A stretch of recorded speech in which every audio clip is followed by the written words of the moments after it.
Hi, I'm Mr. Simons, and in this video I want to give you 2 study tips in terms of preparing for exams.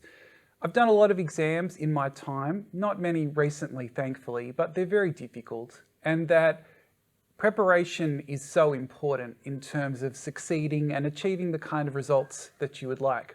So there's 2 things that I would suggest in terms of developing a really good study routine.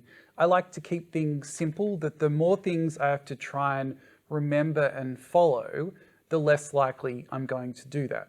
So I've tried to really simplify how I approach studying to make sure that I get things done.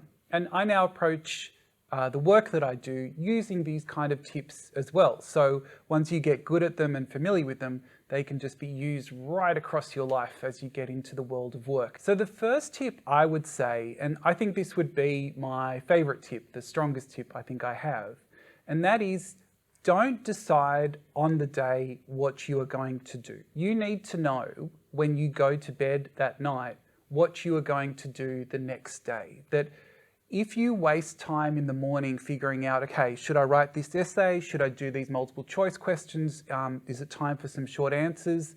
That will take time away from getting things done and make you feel a little bit unsettled and unsure and uncertain in terms of what you should be doing. When I get up tomorrow, these are the things that I'm going to do.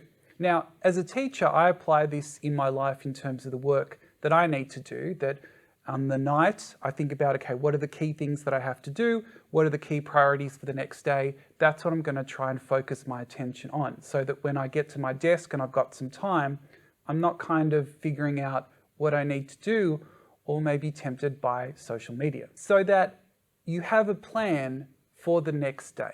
As a bigger idea, if you expand on this, maybe you do think about what am I going to do for the week, so that you have a list of tasks, you separate them by day, and then the night before you're like, okay, so tomorrow, that is the priority. But if I had to summarize the tip, it's saying don't plan on the day. Please plan the night before. So the other suggestion I have is in terms of how you structure your day. That if you are looking at a day, and you've got no other commitments but you need to study, it might seem a little bit too open and sort of too large in terms of, oh man, I'm gonna have to study all day. I'm gonna have to use up all this time. What I do in terms of days is I break them down into blocks. So that what I do is I say, you know what, I can be relatively productive for 50 minutes, sat in one spot doing a task for 50 minutes. After that, I really lose focus and the quality of my work suffers. So what I say is that for me, I can work 50 minutes, take a 10-minute break, then I can work another 50 minutes, then I need another break. So that I've got 2 blocks of 50 minutes. That is what I'm going to do in terms of working, and then I'm going to take a break. And then, so maybe I take half an hour, do something else, come back, I do another 2 sets of 50 minutes. 50 minutes of work, 10-minute break, 50 minutes of work, a longer break. And then I'll come back and do a 3rd set of this. 50 minutes work, 10 minutes break, 50 minutes work, and then I'm finished for the day. So that I would try and do 3 of those blocks.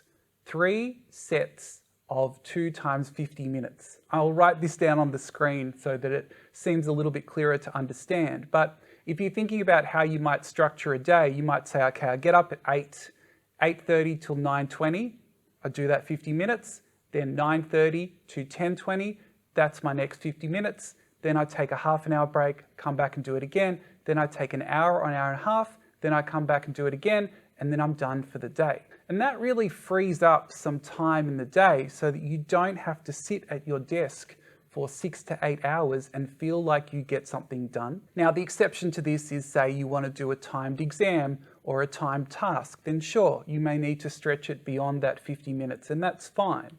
But that overall, don't just sit there indefinitely. Give it a time period, allow yourself some breaks to refresh and recharge and go on to something else that might take your mind away from the sort of the intense activity that studying can involve. In terms of me thinking about getting things done, those 2 things are really helpful. So one, have the plan the night before, don't plan on the day. And the other is structure your day quite carefully with short, sharp blocks of work and not sitting at your desk for indefinite periods of time, having your productivity and the quality of your work decline. Anyway, if you've got any other tips in terms of studying, just put them in the comments. I'm sure some other students will be very interested to see those. If you've got any questions for me, anything you wanted to clarify, also add them to the comments. And as always, thank you very much for watching.